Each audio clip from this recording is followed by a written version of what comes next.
Alors bonjour à tous. On commence peut-être avec un sujet sombre, mais vous allez voir que je vais essayer de le traiter de façon très positive. Alors en cette journée, pour vous parler de la maltraitance envers les aînés, j'ai choisi de donner un angle qui m'est cher, c'est-à-dire la place du bénévolat. Donc la place des aînés envers d'autres aînés qui sont maltraités. Je commence en vous présentant une publicité que vous avez peut-être vue au printemps dernier. Ça a été fait par le gouvernement du Québec pour sensibiliser les gens. Alors on voit, Aline ne profite pas de son argent, mais ses enfants le font. Alors une illustration très claire de l'exploitation financière envers les aînés. Et souvent on me demande, est-ce que l'exploitation financière c'est celle qui est la plus répandue? Pas nécessairement, mais je vous dirais c'est celle qui est la plus visible. Si on y va plus sur des statistiques, ce qui serait le plus répandu, c'est plus la maltraitance de type psychologique ou verbal. Et là-dessus, je me permets de faire un lien parce qu'on va en entendre parler beaucoup dans les prochains jours. Vous avez certainement entendu que demain, il y a le grand forum québécois sur l'intimidation. On va traiter de l'intimidation dans toutes les générations et je vais, moi, aller parler justement des liens entre l'intimidation envers les aînés et la maltraitance. Donc, je vous disais, maltraitance psychologique, c'est souvent la plus répandue, mais aussi la négligence.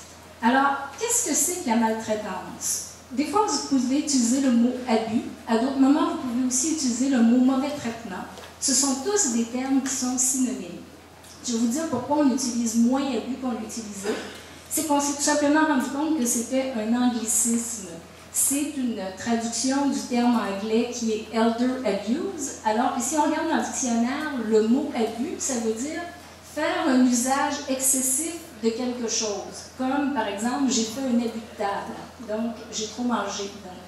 Alors, c'était pas tout à fait ça pour la maltraitance envers les aînés. Donc, la définition qu'on a retenue, c'est celle de l'Organisation mondiale de la santé, qui dit que c'est un geste singulier ou répétitif, ou une absence d'action appropriée, qui se produit dans une relation où il devrait y avoir de la confiance et que ça produit du tort ou de la détresse chez une personne âgée.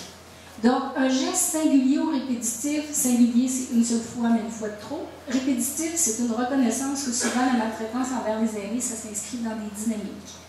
Une absence d'action appropriée, ce qu'il faut entendre ici, c'est plus de la négligence. L'élément suivant de la définition de la relation de confiance est très important parce que ça dit que ce n'est pas fait par des étrangers. Donc, quand on parle de maltraitance, on parle de gens qui se connaissent. Je ne parle pas nécessairement juste au sein des familles. Hein. La relation de confiance, c'est avec le voisinage, c'est avec des dispensateurs de services. On peut penser aussi en milieu d'hébergement, c'est la confiance donc entre l'organisation et les intervenants qui y sont. Et le dernier petit bout de la définition de l'Organisation mondiale de la santé me plaît particulièrement parce qu'on dit que ça cause du tort ou de la détresse chez une personne âgée. Ça veut dire qu'il y a une reconnaissance que même si des fois aux yeux extérieurs ça peut sembler anodin, pour les gens qui le vivent, ce ne l'est pas. Et on n'a pas de résultats de recherche canadiens parce qu'on n'a pas toutes les banques de données pour le faire. Mais aux États-Unis, ils ont été en mesure de comparer l'état de santé de gens maltraités à la population aînée de façon plus générale. Et malheureusement, les gens qui ont été maltraités ont plus de problèmes de santé, voire même peuvent mourir plus jeunes. Donc, les formes, j'ai commencé à vous les nommer tout à l'heure, physique, psychologique, sexuelle, matérielle, financière, dont la fraude, la négligence, la violation des droits. Certains vont aussi parler d'autonégligence, c'est-à-dire des aînés qui se négligent eux-mêmes.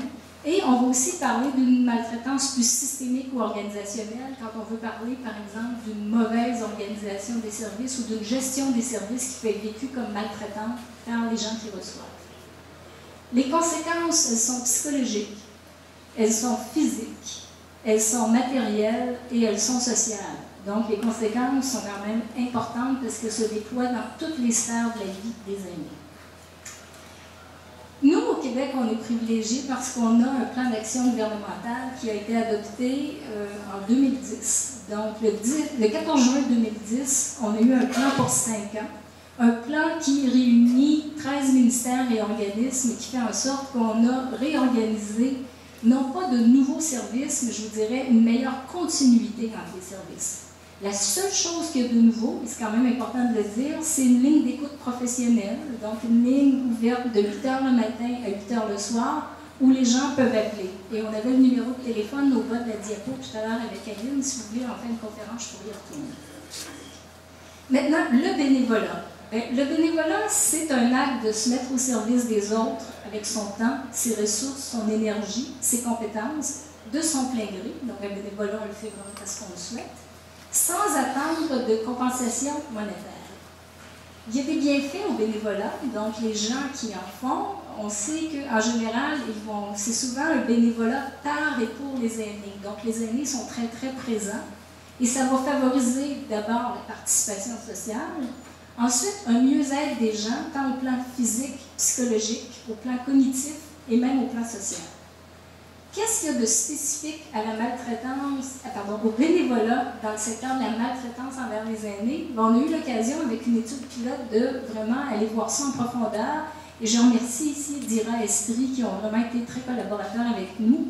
Alors, des bénévoles aînés pour aider donc d'autres aînés maltraités peuvent faire de l'écoute téléphonique, ils peuvent faire du soutien émotionnel.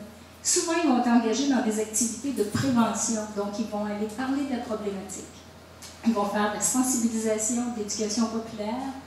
Par moment, quand on a des bénévoles aussi qui sont d'anciens professionnels et qui sont habilités à le faire, comme par exemple des gens qui travaillaient dans le milieu des banques et qui sont retraités, ils peuvent donner des conseils financiers.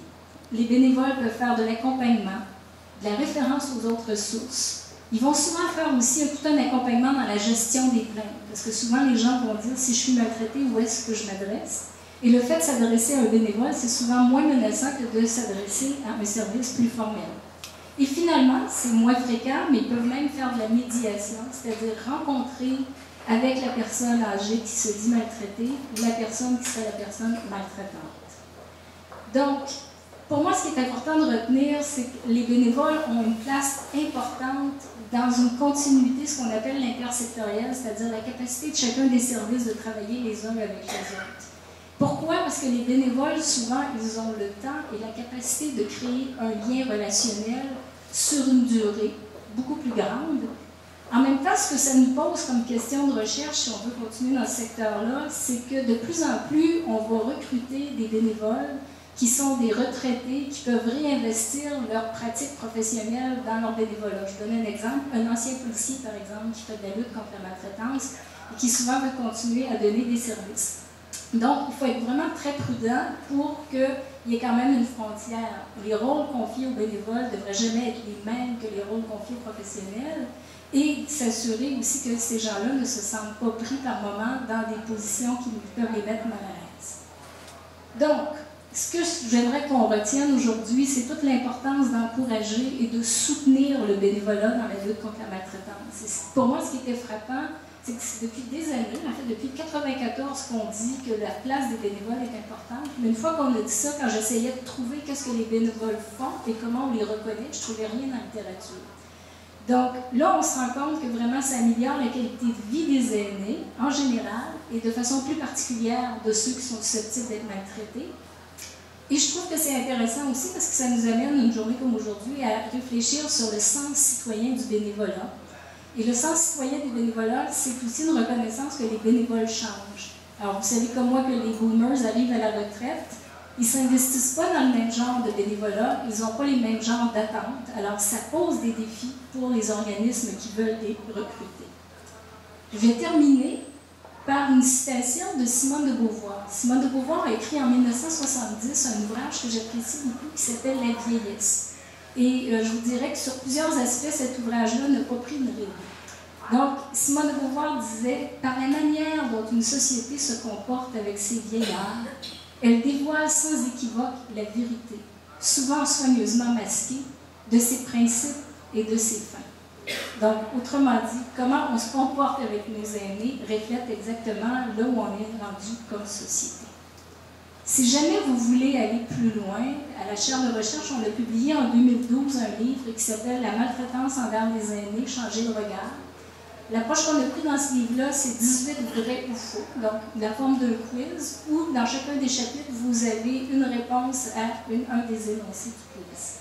Et si vous voulez vraiment aller encore plus loin, je vous invite à visiter le site internet de la chaire de recherche, donc www.maltraitance des aînés dans un seul mot.com. Alors, ai-je bien tenu mon temps? 10 minutes juste. Ah, super!